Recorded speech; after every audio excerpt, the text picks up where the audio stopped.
Hello friends and welcome back to motor redefined. मैं हूं आपका होस्ट और दोस्त अरिंदम घोष और एक बार फिर मैं आप लोगों के लिए एक ज़बरदस्त राइड कंपैरिजन के साथ हाजिर हूं। जी हां दोस्तों, मतलब आज हम लोग राइड कंपेयर करने वाले हैं N160 विद MT15 वर्जन 2.0। अब देखिए N160 जो है उसको अभी यहाँ पर हाल ही में जो USD अपडेट है वो मिला हुआ है। देन देखिए ये जो बाइक है आप लोग 150 सीसी के जो एक ब्रैकेट है ना सीसी का उसमें आप खरीदते हैं और उस जो ब्रैकेट है 150-160 सीसी में उसके अंदर ये भी आ जाती है।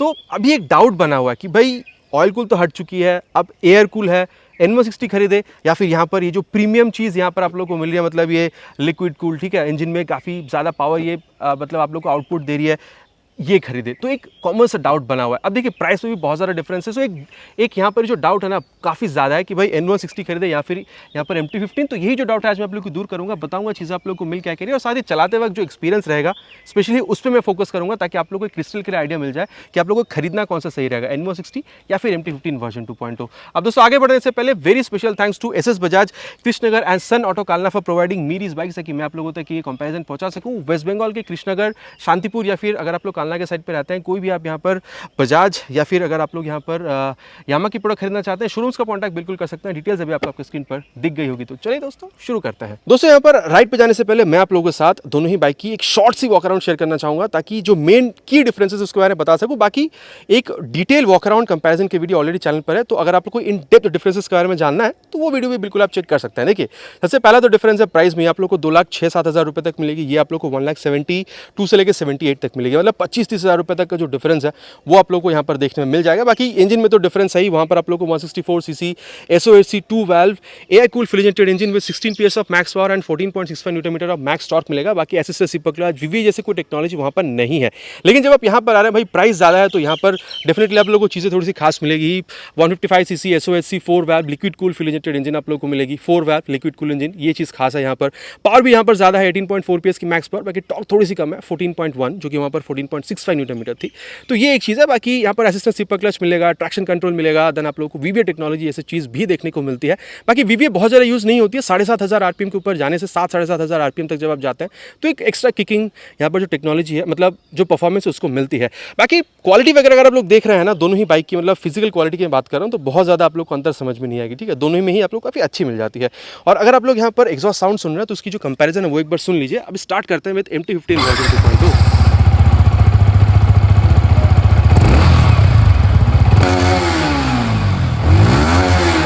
आप लोगों ने यहाँ पर अभी MT15 को सुन लिया है। अब एक बार यहाँ पर जो N160 वो भी सुन लीजिए। यहाँ पर आप लोगों को अंडर बेली एग्जॉस्ट सुनने को मिलेगा।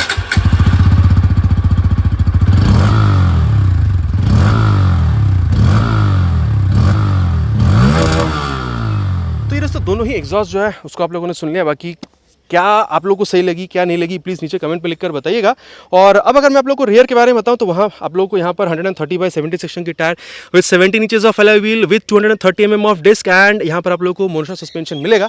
यहाँ पर चीज़ें थोड़ी सी खास है, रेडियल टायर तो मिलेगी, साथ ही यहाँ पर थोड़ी सी बड़ी भी है, वहाँ पर 130 थी, यहाँ पर 140/70 सेक्शन की tyre with 17 inches of alloy wheel और 10 mm कम यहाँ पर आपको 220 mm तक की जो डिस्क है वो मिलेगी। बाकी मोनोशॉक सस्पेंशन यहाँ पर भी आपको मिलेगा। 810 mm की सीट हाइट, 795 mm की सीट हाइट। आगे इसके बारे में चलते हुए बात करेंगे कुशनिंग वगैरह के बारे में, लेकिन 5.23 तक की हाइट काफ़ी है दोनों ही बाइक को संभालने में। 10 लीटर तक की टैंक, 14 लीटर तक की टैंक, माइलेज करीबन 45 तक दोनों में आप लोग यहाँ पर एक्सपेक्ट कर सकते हैं। 170 mm की ग्राउंड क्लियरेंस, 165 की ग्राउंड क्लियरेंस, वेट 141 किलोग्राम और ये 152 किलोग्राम। तो आप कह सकते हैं 11 किलोग्राम तक की आप लोग को जो डिफरेंस है वो यहाँ पर समझ में आ जाएगी। और अगर आप लोग देख रहे हैं तो दोनों में आप लोग को साड़ी गार्ड मिलेगा। यहाँ पर आप लोगों को जो मतलब स्विंगम मिलेगा वो आप लोग एल्यूमिनियम की मिलेगी। यहाँ पर बॉक्स सेक्शन स्विंगम आपको मिलेगा, साड़ी गार्ड दोनों में मिल रही है।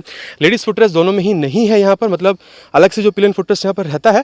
और इसमें साइड स्टैंड है, मेन स्टैंड नहीं है। Side stand cut off sensor आपको दोनों में ही मिलेगा, लेकिन यहाँ पर आपको मेन स्टैंड भी देखने में मिल जाएगा। 5 speed gear box 1 down 4 up और 6 speed gear box 1 down 6 up आपको यहाँ पर मिलेगा। और ग्रैब हैंडल वगैरह दोस्तों आप लोग देख सकते हैं दोनों में ही काफ़ी सही है, लेकिन आगे चलते वक्त इसके बारे में और डिटेल में बात करेंगे। हैंडल बार ये थोड़ी सी अंदर की तरफ आपको इंक्लाइन मिलेगी, बाकी ये आपको थोड़ा सा ज़्यादा स्ट्रेट देखने को मिलेगा। दोनों में ही दोस्तों आप लोग को यहाँ पर जो ब्लूटूथ इनेबल मीटर कंसोल है वो मिलेगा, लेकिन यहाँ पर आप लोग टर्न बटन नेविगेशन इस्तेमाल नहीं कर पाएंगे। वाई कनेक्ट ऐप को अगर आप लोग मोबाइल में डाउन इंस्टॉल करके थ्रू ब्लूटूथ के सहारे इस पर जोड़ते हैं तो यहाँ पर फ़ोन की बैटरी स्ट्रेंथ या फिर सिग्नल जो स्टेटस है वो आप लोग यहाँ पर देख पाएंगे। बाकी कॉल SMS अलर्ट वगैरह तो आप यहाँ पर देख ही पाएंगे। बाकी यहाँ पर आप लोगों को जो स्पीडोमीटर है, टैकोमीटर, ओडोमीटर है, ये सारी चीज़ें तो आपको यहाँ पर दिखेगी ही, ठीक है। बाकी यहाँ पर आप लोगों को E20 इंजन मिलेगी, मतलब फ्लेक्सिबल कंपैटिबल इंजन दोनों में ही है, लेकिन यहाँ पर मोबाइल चार्जिंग पोर्ट आप लोगों को नहीं मिलेगी। लेकिन जब तक यहाँ पर आप आ रहे हैं तो यहाँ पर आप लोगों को मोबाइल चार्जिंग पोर्ट के साथ साथ ये भी आप लोगों को मतलब कंप्लीट डिजिटल मिलेगा, ब्लूटूथ मिलेगा, लेकिन यहाँ पर आप लोगों को ये स्पीडो, ओडो, टैको, ठीक है, fuel gauge sensor, speedometer, odometer और ये गियर प्रेशर सेंसर के साथ साथ जो टर्न बटन नेविगेशन है वो भी आप यहाँ पर एक्स्ट्रा चीज़ पा रहे हैं। बाकी कॉल SMS अलर्ट वो सारी चीज़ें आप लोग यहाँ पर भी मतलब इस्तेमाल कर सकते हैं। कॉल एक्सेप्ट, कॉल रिजेक्ट यहाँ पर भी आप कर सकते हैं, आप MT-15 में भी कर सकते हैं। और ये मिरर वगैरह के बारे में दोस्तों हम लोग आगे यहाँ पर चलते हुए बिल्कुल बात करने वाले हैं।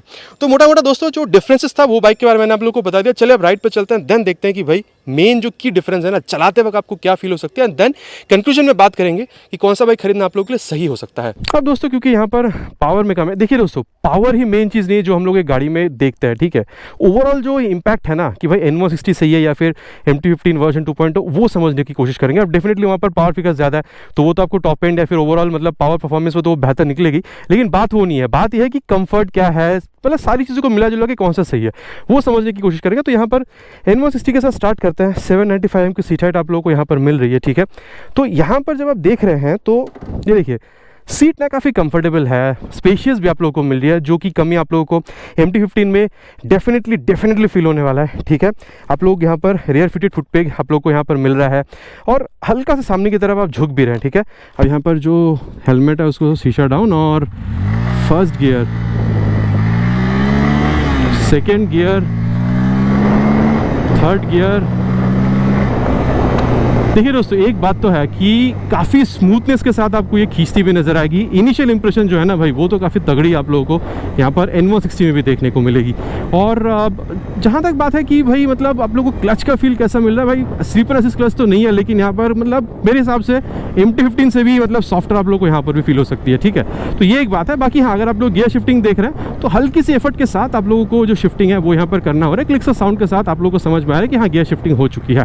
और चलिए अब यहाँ पर टाइम वेस्ट ना करते हुए इसकी जो एक्सेलरेशन टेस्ट है उसको परफॉर्म करते हैं, देन आगे बात करते हैं परफॉर्मेंस के बारे में। स्टार्ट करते हैं दोस्तों। ऑलरेडी मैंने इसको फर्स्ट गियर पर यहाँ पर रख दिया है 3 हॉर्न के साथ।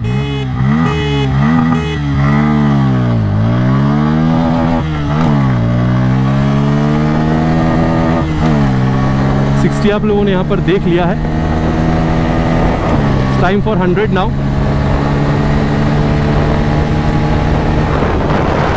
और 100 जो है ये भी इसने काफ़ी आराम से यहाँ पर पार कर लिया। तो ये दोस्तों परफॉर्मेंस आप लोगों ने देख लिया भाई 0 to 60, 0 to 100 कितने सेकंड्स में अचीव हो रही है। बाकी कंपैरिजन जब MT-15 चलाएंगे तब करेंगे, लेकिन बता दूं भाई वाइब्रेशन 90-100 तक भी बहुत ज़्यादा फील नहीं होती है। 100 तक आप इसकी आराम से मतलब कंफर्टेबल क्रूजिंग स्पीड मानकर चल सकते हैं। एक बात है हाँ मतलब देखिए अगर आप लोग 50, 60, 70 किलोमीटर राइड कर रहे हैं ऐसा एवरीडे राइड तो ऑयल कूलिंग हटने की वजह से बहुत ज़्यादा प्रॉब्लम आपको फील यहाँ पर नहीं होगी। लेकिन हाँ अगर मतलब 200-400 किलोमीटर जा रहे हैं तब तो डेफिनेटली ऑयल कूलिंग होती तो शायद इंजन और बढ़िया परफॉर्म कर सकती थी, ठीक है। बाकी ये तो जब मतलब लॉन्ग टर्म जब कस्टमर रिव्यूज़ आएगा तभी आप लोगों को मैं अच्छी तरीके से और बता पाऊंगा। लेकिन फिलहाल इसकी जो टर्न रेडियस टेस्टन है वो भी कर लेते हैं। यहाँ पर देखिए हाँ थोड़ा सा जगह तो भाई ये मांग रही है, बिल्कुल मतलब बहुत शॉर्ट जगह पे टर्न हो रही है ऐसा नहीं है, लेकिन ठीक ठाक है। मतलब नेकेड बाइक के हिसाब से आपको ठीक ठाक ही देखने को मिल रहा है। बाकी अगेन मैं आप लोगों से पूछना चाहूँगा कि ये जो लोकेशन आप लोगों को लग कैसी रही है। बाकी बहुत मतलब खाली सा रोड है इसलिए मैंने इसको चूज़ किया है। आप लोग कमेंट में अपना जो राय है बिल्कुल बताइएगा। और जैसे मैं आप लोगों से कह रहा था कि मतलब ऑयल कूलिंग होती तो शायद लॉन्ग राइड्स बहुत ज़्यादा मतलब 200-400 किलोमीटर पर सही होती है, लेकिन छोटा मोटा 50-60-70 किलोमीटर अगर आप लोग एवरीडे राइड करते हैं ऑयल कूलिंग हटने की वजह से बहुत ज़्यादा कोई हीटिंग इशू या फिर इंजन में कोई प्रॉब्लम ऐसा आपको फील मेरे हिसाब से तो नहीं होने वाली है। और चलिए अब जो ब्रेकिंग है उसको भी हम लोग यहाँ पर टेस्ट करते हैं। यहाँ पर 60-70 तक लेते हैं बाइक को। ये 60 पे जाके फ्रंट ब्रेक ये देखिए, ठीक है। जब आप फ्रंट ब्रेक देख रहे हैं ना तो 300 mm तक की जो ब्रेक है ना भाई आप लोगों को मतलब बढ़िया जो ब्रेक परफॉर्मेंस है वो निकाल कर देती है। अब मैं कहना चाहूँगा अभी यहाँ पर ये रेन मोड में है तो ABS की इंट्यूशन मुझे बहुत ज़्यादा समझ में नहीं आई है, लेकिन अगर आप इस बटन को डबल टैप करते हैं तो आप रेन से ऑफ रोड या फिर रेन से आप यहाँ पर स्पोर्ट मोड में भी जा सकते हैं, मतलब रोड मोड में, ठीक है। स्पोर्ट मोड यहाँ पर नहीं है। तो रोड मोड में ABS की इंट्यूशन मैक्सिमम आती है और ऑफ रोड मोड में ABS की इंट्यूशन आप लोग को मिनिमम दिखेगी। और ऑफ रोड मोड में ना अगर आप लोग रियर ब्रेक को प्रेस करते हैं भाई वो हल्की सी वो स्लिप वाली भी आपको फील देती है, लेकिन जैसे वो कूं सा आवाज़ निकलता है ना तभी अगेन मतलब ABS किक इन कर जाती है। तो ये एक बात है। तो रोड मोड में maximum ABS and then off road mode में आप लोग को मिनिमम एबीएस फील होगा, ठीक है। बाकी फ्रंट जो ब्रेक है आपको काफ़ी तगड़ी देखने को मिल रही है, ठीक है। ब्रेक बाइट फीडबैक काफ़ी अच्छी है। और अभी चलिए रियर जो ब्रेक है उसको भी हम लोग टेस्ट करते हैं, 60 तक ले चलते हैं एंड रियर ब्रेक अप्लाइड। ये देखिए यहाँ पर जैसे मैं इसको रेन मोड में मतलब शिफ्ट कर रहा हूँ ना, तो एक बात मुझे समझ में आ रहा है कि मतलब आप लोगों को एबीएस के जो इंट्रूशन है वो बहुत ज़्यादा फील तो नहीं हो रही, लेकिन हाँ मतलब बाइक जो है, मैंने इसको एक्सट्रीम प्रेस किया था रियर ब्रेक को, लेकिन ये स्लिप भी नहीं करी है। मतलब आप कह सकते हैं कि थोड़ा सा वो प्रोग्रेसिव वाली फील है वो दे रही है, लेकिन एबीएस की इंट्रूशन भी मुझे बहुत ज़्यादा समझ में नहीं आ रही। यही अगर मैं रोड मोड में स्विच करके चला रहा होता था ना तो बिल्कुल मुझे समझ में आती, ठीक है। तो ये एक बात है। बाकी मतलब सबसे बेहतरीन परफॉर्मेंस आपको मिलता है रियर के साथ साथ फ्रंट ब्रेक अप्लाई करने में, वो रियर के साथ साथ फ्रंट ब्रेक। ये देखिए मैंने 60 पे अप्लाई कर दिया है, तो भाई यहाँ पर तो ज़बरदस्त है। मतलब ब्रेक के हिसाब से ना भाई N160 को मात दे पाना बहुत मुश्किल है। ओवरऑल ब्रेकिंग लाजवाब है। और वही अगर आप लोग यहाँ पर इसकी सस्पेंशन देखते हैं तो हाँ, फ्रंट सस्पेंशन रियर सस्पेंशन दोनों ही आप लोगों को स्टिफर साइड पे मिलेगी। बाकी मतलब MT-15 के मुकाबले क्या है वो उसके जब MT-15 चलेंगे तब बात करेंगे कि उसके मुकाबले फ्रंट ज़्यादा स्टिफ है MT-15 इसके मुकाबले या फिर कम, उसके बारे में तभी बात करेंगे। लेकिन इसको एक बार दोबारा यहाँ पर मोड़ना ज़रूरी है अभी, क्योंकि यहाँ से रास्ता हम लोगों को अच्छी मिलेगी अगर मोड़ेंगे तो। और मैं ये कह सकता हूँ दोस्तों कि चाहे कोई भी रोड कंडीशंस हो, आपको बाइक काफ़ी मतलब साथ देती हुई नज़र आएगी, ठीक है। मतलब थोड़ा बहुत अगर बम्पी रोड है तो बहुत ज़्यादा जेट भी फील नहीं कराएगी। अगर आप लोग डेफिनेटली जो टर्निंग वगैरह है, कॉर्नर वगैरह पे जा रहे हैं तो आपको बहुत ज़्यादा ये कॉन्फिडेंट भी फील कराएगी। टॉप स्पीड्स में ये काफ़ी ज़्यादा स्टेबल भी आप लोगों को फील कराएगी, ठीक है। तो ओवरऑल आप कह सकते हैं कि सस्पेंशन काफ़ी सही है। मतलब चाहे कोई भी कंडीशन हो, एक मिक्स रिस्पॉन्स, एक बैलेंस रिस्पॉन्स आप लोगों को मिलेगा।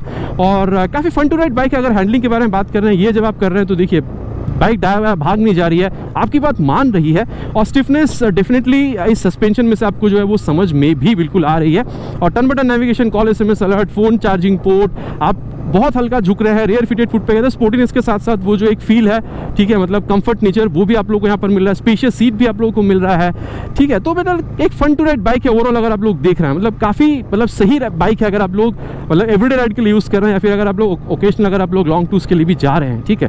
तो दोस्तों चलिए अब इस बाइक के बारे में सब कुछ बात कर चुके हैं, चलते हैं अब इसकी जो कॉम्पिटिटर MT-15 पर एंड देन बात करते हैं कि भाई वो आपको कितना अच्छा परफॉर्मेंस निकाल कर दे सकती है। भाई अब यहाँ पर राइड कंपैरिजन करेंगे विद यामाहा MT-15। बाकी एक बार देख ले GoPro चल रही है, जी हाँ GoPro यहाँ पर रन कर रही है, ठीक है। अब यहाँ पर बैठते सही ना, हाँ ये जो आप जो ऊंची सीट पर बैठे हैं वो आपको बिल्कुल समझ में आएगी।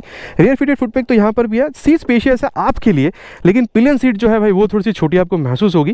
बाकी यहाँ पर भी आप वही मतलब उतनी ही आप झुक रहे हैं जितना आप लोगों ने यहाँ पर N160 में आप लोगों ने देखा था। बाकी आप जहाँ से बैठे हैं वहाँ तक हैंडल की जो डिस्टेंस है ना N160 में थोड़ी ज़्यादा, यहाँ पर आपको थोड़ी कम महसूस हो सकती है। और चलिए अब यहाँ पर वक्त ज़ाया ना करते हुए स्टार्ट करते हैं बाइक को। First gear, second gear, third gear, fourth gear fourth gear. भाई इनिशियल इंप्रेशन तो काफ़ी गजब है। और हाँ मतलब N160 से जो पावर यहाँ पर ज़्यादा है ना वो आप लोगों को इनिशियल उसमें फील भी करा रही है, ठीक है। और देखिए दोस्तों प्राइस ज़्यादा है, पावर ज़्यादा है, लिक्विड कूल है, भाई ये होनी भी चाहिए और ये हो भी रही है, ठीक है। अब देखिए मतलब हमेशा बाइक इस पे नहीं खरीदा जाता है कि भाई उसमें पावर ज़्यादा है तो वो टॉप स्पीड ज़्यादा आ जाएगी। ओवरऑल फील एक होता है जिसकी वजह से हम लोग बाइक खरीदते हैं। माइलेज कितना दे रही है, मेंटेनेंस कैसी है, बाइक चलने में कैसी है, कितना कंफर्ट दिला रही है, उन सारी चीज़ों की वजह से हम लोग आज यहाँ पर N160 और इसको कंपेयर कर रहे हैं कि दोनों में सही क्या होगी, टॉप स्पीड को नज़रअंदाज करते हुए, ठीक है। तो उस हिसाब से अगर आप लोग देख रहे हैं तो यहाँ पर इनिशियल जो पंच है वो आप लोगों को यहाँ पर ज़्यादा जो है बिल्कुल ये फील यहाँ पर कराएगी।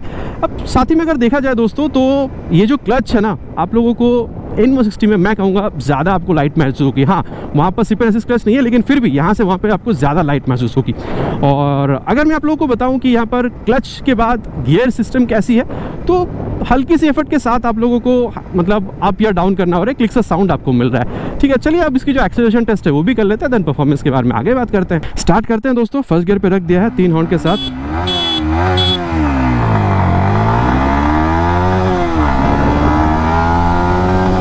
ये 0 to 60 आप लोगों ने देख लिया है। Time for 0 to 100। भाई कोई बड़ी बात नहीं है यार इसके लिए। 0 to 60 0 to 100 मतलब मक्खन बात है इसके लिए, ठीक है। अब देखिए दोस्तों मैं ये कह सकता हूँ कि 0 to 60 0 to 100 लाजमी सी बात है कि इसने कम ही सेकंड्स में अचीव की होगी। बाकी देखिए पावर ज़्यादा है, ठीक है। और एक बात ये भी कि भाई कूलिंग यहाँ पर लिक्विड कूल है, तो लिक्विड कूलिंग की वजह से थोड़ी सी यहाँ पर जो एफिशिएंसी उसमें फ़र्क पड़ती है, तो वो चीज़ आप लोगों को यहाँ पर नज़र आएगी। लेकिन ऐसा नहीं है कि भाई बहुत ज़्यादा फ़र्क है। और एक बात तो भाई डेफिनेट है कि N160 की जो टॉप एंड है वो आपको थोड़ी कम ही मिलेगी, और यहाँ पर जो टॉप एंड है वो आपको ज़्यादा मिलेगी। वो आप लोगों को 130 तक भगा सकती है, और ये 135-40 तक भी आप लोगों को लेके जा सकते हैं। तो टॉप एंड मैटर अगर आप लोगों के लिए करती है तो मेरे ख्याल से ये बाइक आप लोगों के लिए सही रहेगी। बाकी अगर आप लोग स्टेबिलिटी देख रहे हैं, no problem with stability at all, up to 125-130। उसके बाद मुझे बहुत ज़्यादा यहाँ पर कॉन्फिडेंस फील नहीं होती है। बाकी जो सच है वो मैंने बता दिया है। लेकिन एक बात है, आप लोगों को वाइब्रेशन वही N160 की तरह ही मिलेगी। बहुत ज़्यादा वाइब्रेशन यहाँ पर भी नहीं है। 90, 100, 110 तक भी अगर आप लोग जा रहे हैं तो आराम से कंफर्टेबल क्रूजिंग स्पीड मानकर आप इसको चला सकते हैं। और बाकी बस स्टेबिलिटी तो भाई गजब की यहाँ पर आपको मिल ही रही है, ठीक है। और ब्रेकिंग की जहाँ तक बात है दोस्तों, एक बार इसको भी हम लोग 60 तक भगाते हैं, देन फ्रंट ब्रेक इस्तेमाल करेंगे एंड फ्रंट ब्रेक अप्लाइड। अच्छा, यहाँ पर एक चीज़ है कि भाई देखिए, ब्रेकिंग तो यहाँ पर आपको तगड़ी मिल रही है। बात वो नहीं है कि यहाँ पर सही नहीं है ऐसा कुछ, लेकिन ये मिड साइड पर है। जितना आप पुल करेंगे उतना आपको ब्रेकिंग रिस्पॉन्स अच्छा मिलेगा। लेकिन एक बात है कि N160 में थोड़ी सी बेहतर ब्रेकिंग रिस्पॉन्स आपको मिलेगी। बेहतर इसमें भी है, लेकिन 19-20 का फर्क अगर आप देखेंगे तो N160 थोड़ी सी बेहतर आपको मिलेगी, ठीक है। बाकी ये भी काफ़ी अच्छा ब्रेक बाइट फीडबैक दे रही है। रियर ब्रेक को भी यहाँ पर इस्तेमाल करके देखते हैं, ठीक है। एट 60 ब्रेक अप्लाई करेंगे एंड 61 पर रियर ब्रेक अप्लाई। ये तो भाई दोनों में सही है। वहाँ पर 230 की ब्रेकिंग है, यहाँ पर 220 की है, लेकिन फिर भी दोनों ही आप लोगों को मतलब वो काफ़ी प्रोग्रेसिव लगेगी, और दोनों में ही ABS के इंट्रूशन भी आप लोगों को फील होता है। तो ये बात दोनों में काफ़ी सिमिलर है। और एक बार रियर के संग संग बात फ्रंट ब्रेक अप्लाई करके देखें, same at the speed of 60 and rear with front brake applied. भाई यहाँ पर तो रियर ब्रेक काफ़ी ज़्यादा इंक्लूड कर रही थी। बाकी ओवरऑल अगर आप देख रहे हैं ना, तो जब आप दोनों ब्रेक को साथ में अप्लाई कर रहे हैं तो मेरे ख्याल से N160 और इसमें बहुत ज़्यादा डिफरेंस नहीं है। लेकिन हाँ, अगर आप लोग सिर्फ फ्रंट ब्रेक इस्तेमाल करते हैं तो N160 आपको थोड़ी सी बेहतर रिस्पॉन्स बिल्कुल निकाल कर देगी। और सस्पेंशन की जहाँ तक बात है, देखिए फ्रंट सस्पेंशन जो है यहाँ पर आप लोगों को थोड़ी सी ज़रा स्टिफर तो बिल्कुल मिलने वाली है। इनफैक्ट अगर आप लोग रियर भी देख रहे हैं तो भी आप लोगों को थोड़ी सी स्टिफर यहाँ पर मिलेगी। देखिए दोनों ही बाइक में कॉर्नरिंग काफ़ी मज़ेदार कर सकते हैं, लेकिन अगर आप लोग 19-20 देखते हैं तो यहाँ पर जो है कॉर्नरिंग आप लोगों को थोड़ी सी बेहतर बिल्कुल मिलने वाली है। और गड्ढों पर जब आप जा रहे हैं ना, तो ये थोड़ी सी ज़्यादा आपको जर्क फील कराएगी व्हेन कंपेयर टू N160। जो चीज़ था साफ साफ मैंने आप लोगों से यहाँ पर कह दिया है। आप N160 के मुकाबले यहाँ पर एक बार बाइक जो उसको मोड़ के यहाँ पर देख ले। अच्छा, ये दादा जा रहे हैं यहाँ से, चलिए अब मोड़ के देखते हैं। ये देखिए, हाँ N160 के मुकाबले मैं कह सकता हूँ कि टर्न रेडियस यहाँ पर आपको थोड़ी सी कम ही देखने को मिलेगी, ठीक है। तो ये भी चीज़ भी मैंने आपको बता दी है। और अगर आप लोग हैंडलिंग देख रहे हैं तो भाई ये जब आप कर रहे हैं तो मतलब एक चीज़ बहुत लाजमी है कि स्टिफनेस यहाँ पर आपको ज़्यादा समझ में आ रही है व्हेन कंपेयर टू N160। लेकिन एक बात है, यहाँ पर पिलियन जो है ना बंदा, वो सफ़र थोड़ा सा कर जाता है अकॉर्डिंग टू सीट, ठीक है। बाकी आप अगर एज अ मतलब राइडर चला रहे हैं तो भाई सीट की कोई प्रॉब्लम आपको नहीं होगी। बाकी ग्रैब हैंडल यहाँ पर काफ़ी स्टाइलिश सी आपको मिल जाती है। अगर आप लोग रियर व्यू मिरर देख रहे हैं तो भी आप लोगों को काफ़ी अच्छी ही रियर व्यू निकाल कर दे देती है। बाकी यहाँ पर एक चीज़ मिसिंग है जो कि है टर्न बाय टर्न नेविगेशन, जो N160 में मिलती है यहाँ पर नहीं है। बाकी मोबाइल चार्जिंग पोर्ट भी अगर यहाँ पर मिल जाती तो शायद और ये बेहतर बन सकती थी, जो कि यहाँ पर आपको नहीं मिल रही है। तो ये छोटी छोटी चीज़ें जो N160 में आपको बेहतर मिलेगी, जो कि यहाँ पर नहीं है। और बाकी आप ये भी फन टू राइड बाइक है दोस्तों। मैं कह सकता हूँ कि एवरीडे राइड के लिए अगर आप लोग सिटी राइड्स वगैरह कर रहे हैं, अगर आपको ट्रैफिक बहुत ज़्यादा काटना होता है ना, तो मेरे ख्याल से ये आपको थोड़ी सी बेहतरीन बाइक बिल्कुल महसूस होगी। वेट इसकी कम है, थोड़ी ज़्यादा अजाइल आपको ये बिल्कुल फील यहाँ पर हो सकती है because of its shorter wheel base and आप कह सकते हैं बिकॉज ऑफ इट्स वेट। और हाँ, बाकी इसकी जो मीटर कंसोल है, टर्न बाय टर्न नेविगेशन यहाँ पर ना होते हुए भी और सारी जो चीज़ें हैं, ठीक है, स्पीडो, ऑडो, टैको, फ्यूल के सेंसर वगैरह, वो सारी चीज़ तो आप लोग को यहाँ पर देखने में मिल ही रही है। तो ओवरऑल आप कह सकते हैं एक फन टू राइड बाइक है। सिटी राइड्स के साथ साथ अगर आप लोग हाईवे राइड्स के लिए भी ओकेशनल अगर आप लोग जा रहे हैं तो मेरे ख्याल से आप लोगों को ये बाइक निराश बहुत ज़्यादा यहाँ पर नहीं करने वाली है। तो दोनों ही बाइक के बारे में दोस्तों हम लोगों ने यहाँ पर जो चीज़ें थी वो देख लिया। चलिए अब कंक्लूजन पे चलते हैं, देन बात करते हैं कि भाई कौन सा बाइक खरीदना आप लोगों के लिए सही हो सकता है। दोस्तों राइड के बाद अबे सत्यवचन की घड़ी, N160 खरीदनी सही होगी या फिर MT-15? देखिए दोस्तों, सिंपल से बात है। सबसे पहला तो बात जो आएगा वो है बजट की, क्योंकि अगर आप लोग एक एवरीडे राइड के लिए एक अच्छी सी बाइक चाह रहे थे जहां पर आप लोगों को look, mileage, performance, safety, features, light, सब कुछ आप लोगों को बढ़िया मिले, और माइलेज एक बहुत बड़ी चीज़ है, वो इन सबको मिला जुला के अगर आप एक बाइक चाह रहे थे 1,75,70 तक की अगर आपकी बजट, मतलब 1,65,70 तक की अगर आपकी बजट थी, तो मेरे ख्याल से N160 एक काफ़ी बढ़िया बाइक आप लोगों के लिए बन सकती है। लेकिन दोस्तों आप लोगों को चाहिए कि भाई थोड़ी सी प्रीमियम चीज़ आपको चाहिए, ठीक है। आप लोग एयर कूल ऑयल कूल से खुश नहीं है, आपको लिक्विड कूल चाहिए। लेकिन अगेन आप लोगों को माइलेज भी बहुत ज़्यादा मैटर करती है। लेकिन आप लोगों को 150 सीसी की इंजन चाहिए, लेकिन उसमें से माइलेज के साथ साथ आपको टॉप एंड परफॉर्मेंस परफॉर्मेंस भी चाहिए, ठीक है। साथ ही वो जो नेकेड स्ट्रीट फाइटर वाली लुक है वो आप लोग को चाहिए थी, चक्के आपको मोटी चाहिए, dual channel ABS, traction control system, ठीक है। और साथ ही बीटर कंसोल आप लोगों को ब्लूटूथ एनेबल्ड चाहिए, रात में राइड करने के लिए जो प्रोजेक्टर वगैरह चीज़ें ये सब आपको चाहिए। प्रीमियम ब्रांड मतलब प्रीमियम चीज़ें खरीदने के लिए आप रेडी हैं, ठीक है, पैसा आप ज़्यादा पे करने के लिए रेडी हैं। 2,05,10 तक की अगर आपकी बजट है तो मेरे ख्याल से ये भी बाइक काफ़ी सही रहेगी। लेकिन पिलियन के साथ अगर आप इस बाइक को प्लान कर रहे हैं खरीदने की तो मेरे ख्याल से थोड़ा सा प्रॉब्लम आपको फील हो सकती है। लेकिन top end, high speeds, then आप कॉर्नरिंग में अगर आप लोग देख रहे हैं या फिर मतलब ओवरऑल अगर आप लोग परफॉर्मेंस देख रहे हैं, हैंडलिंग वगैरह देख रहे हैं, तो मेरे ख्याल से अगर आप लोग 2,05,10 तक में एक बजट में एक बाइक चाह रहे थे माइलेज के साथ, विथ लुक एंड यामाहा की रिलायबल इंजन के साथ, तो मेरे ख्याल से ये जो बाइक है एक परफॉर्मेंस बाइक के साथ साथ एक अच्छी लुक वाली बाइक भी आप लोग को बिल्कुल फील हो सकती है। अब देखिए दोस्तों, मैं जैसे हर वीडियो में कहता हूँ, कोई भी बाइक अच्छी है बुरी नहीं होती है, हर किसी में अपनी अपनी खासियत होती है, जो मैंने आप लोग इन दोनों बाइक के बारे में बता दिया है। बाकी आप लोग को क्या लगता है कि 1,70,75 की बजट में N160 आप लोग ज़्यादा खरीदना पसंद करेंगे या फिर थोड़ी सी प्रीमियम के साइड आप जाएंगे और यहाँ पर यामाहा की ये लिक्विड कूल इंजन के साथ आप लोग 2,05,10 लेके आप लोग ये MT-15 वर्जन 2.0 ज़्यादा खरीदना पसंद करेंगे? आप लोग बिल्कुल नीचे कमेंट पर लिखकर बताइए, क्योंकि क्या क्या चीज़ें हैं दोनों बाइक में वो तो मैंने आपको कंप्लीटली बता दी है। अब दोस्तों आशा करता हूँ वीडियो आप लोगों को पसंद आई होगी। आपको पता है पसंद आया तो क्या करना है, भाई को मोटिवेट करने के लिए वीडियो में एक लाइक, चैनल पर अगर आप नए हैं तो सब्सक्राइब करके बेल बटन दबाना प्लीज़ नहीं भूलिएगा। बहुत जल्द मिलेंगे इसी तरीके के एक नया वीडियो में एक नए बाइक स्कूटर के साथ। Till then ride safe and जय हिंद।